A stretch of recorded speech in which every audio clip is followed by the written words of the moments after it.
ఏంటమ్మా అలా ఉన్నావు? ఏం లేదురా, మీ నాన్నని పని మీద బయటికి పంపించాను, ఇంకా రావట్లేదేంటా? చేశాను భవానీ. ఇంతసేపు చేశారేంటండి? మీకేదైనా పని చెప్పాలంటే నాకు అందుకే టెన్షన్ అవుతుంది. లాయర్గా నువ్వు చాలా మందిని టెన్షన్ పెడతావు, కానీ లాయర్నే టెన్షన్ పెట్టే ఛాన్సు నాకు మాత్రమే కదా దొరికేది. అందుకే సరదాగా కాస్త టైం పాస్ చేసి వచ్చాను. ఇంతకీ నేను చెప్పినవన్నీ తీసుకొచ్చారా లేదా? ఇదిగో స్వీట్స్, ఫ్రూట్స్.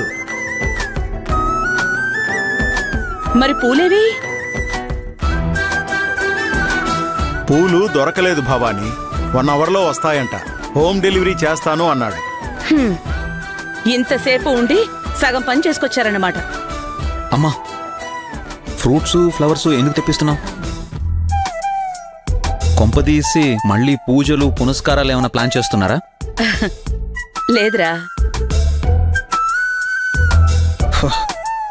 ఇవన్నీ మీ ఫస్ట్ నైట్ కోసం రా. ఫస్ట్ నైటా?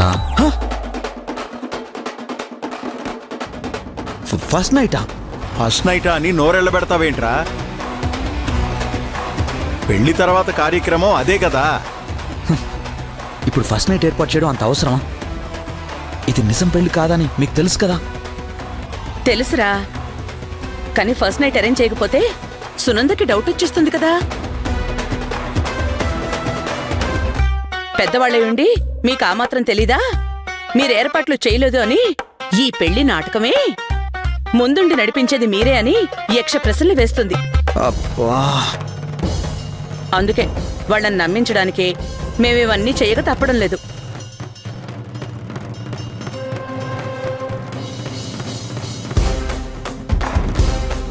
చెప్పండి, ఊ అనండి.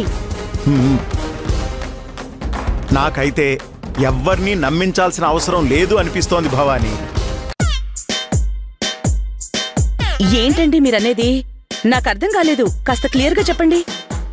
లాయర్వి, ఇంత సింపుల్ విషయం నీకు అర్థం కాకపోవడం ఏంటి భవానీ? అబ్బా, నిజంగానే అర్థం కాలేదండి, చెప్పండి.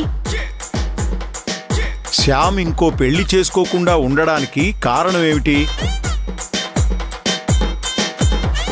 రెండో పెళ్లంగా వచ్చిన అమ్మాయి ఖుషీని సరిగ్గా చూసుకోదు అని వాడి భయం. అంతే కదరా? కానీ ఆ భయం రాధ విషయంలో అవసరం లేదు కదా.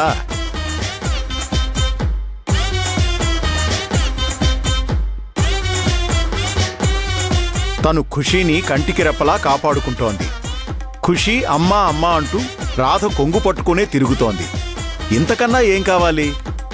నాకైతే రాధే శ్యామ్కి పర్ఫెక్ట్ లైఫ్ పార్ట్నర్ అనిపిస్తోంది.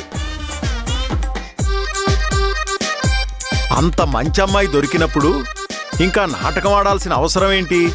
అదే నిజం చేయొచ్చు కదా.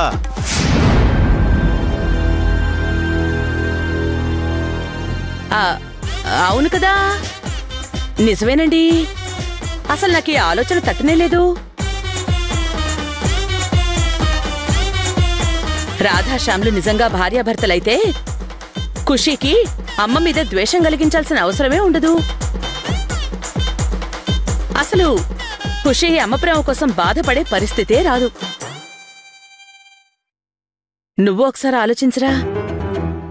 మీరు ఫస్ట్ నైట్ ఏర్పాట్లు ఎందుకు చేస్తున్నారో, పండగ అప్పటినుంచి ఎందుకు తేడాగా ప్రవర్తిస్తున్నారో నాకిప్పుడు అర్థమైంది.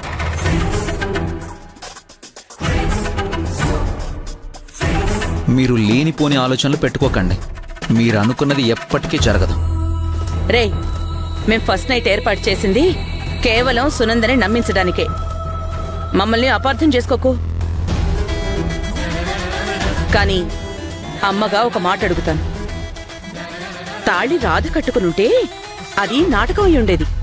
కానీ నీ చేతుల మీదుగా తన మెళ్ళో పడింది. అప్పుడది నిజమైన పెళ్ళే అవుతుంది గాని నాటకం ఎలా అవుతుందిరా? నేను మనస్ఫూర్తిగా తాళి కట్టనప్పుడు అది నిజమైన పెళ్లి ఎలా అవుతుందమ్మా? అనుకోకుండా ఆ తాళి నా చేతిలో నుంచి జారిపోయి రాధ మెళ్ళలో పడింది. కాబట్టి నా దృష్టిలో ఆ తాళికి ఎలాంటి విలువ లేదు. నీకుండకపోవచ్చురా, నువ్వు తేలిగ్గా కొట్టిపారేస్తున్నావు. కానీ రాధ ఆడపిల్ల, తనకి తాళి మీద గౌరవం ఉంటుంది కదా. ఆ తాళి నేనే కట్టినట్టుగా ఫీల్ అవుతున్నట్టు రాధ మీతో చెప్పిందా? అయినా తను ప్రత్యేకంగా చెప్పాల్సిన పనిలేదురా. సాటి ఆడదనగా నాకు తెలీదా? ఆడపిల్ల మెళ్ళో ఒక్కసారి తాళి పడిందంటే దాని మనసు తాళి కట్టిన వాడికి అంకితం ఇస్తుందిరా.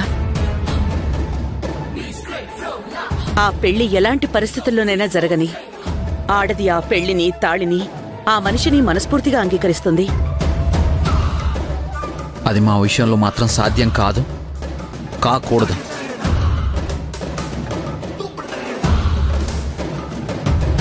నేను రాధతో మాట్లాడతాను.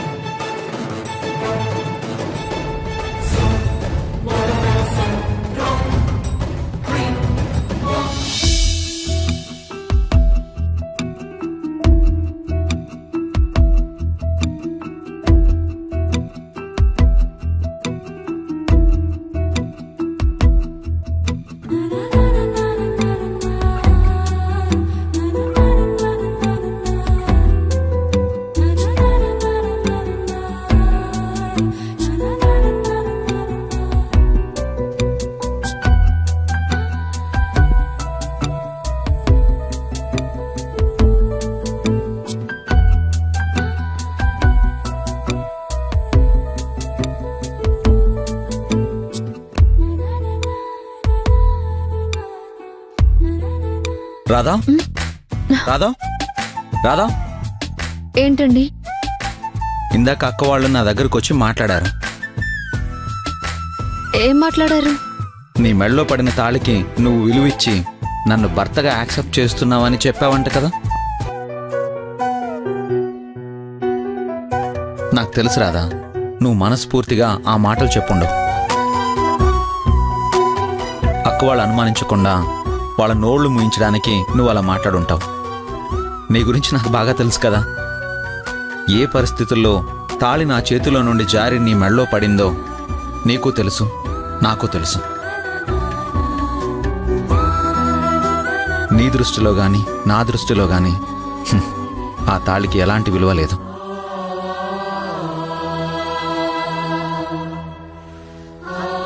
ఎందుకంటే అది మనస్ఫూర్తిగా నేను నీ మెడలో కట్టిన తాళి కాదు. కాబట్టి అది నిజమైన పెళ్ళి అవ్వదు. ఎలా కట్టినా తాళి విలువ మారదండి. కానీ ఆ మాటలు నేనిప్పుడు మీకు చెప్పలేను. ఇద్దరం పెళ్లి జరగకూడదనే కోరుకున్నాం కాబట్టి నాలాగే నువ్వు తాళి విషయాన్ని సీరియస్గా తీసుకోవని నేను అనుకుంటున్నాను.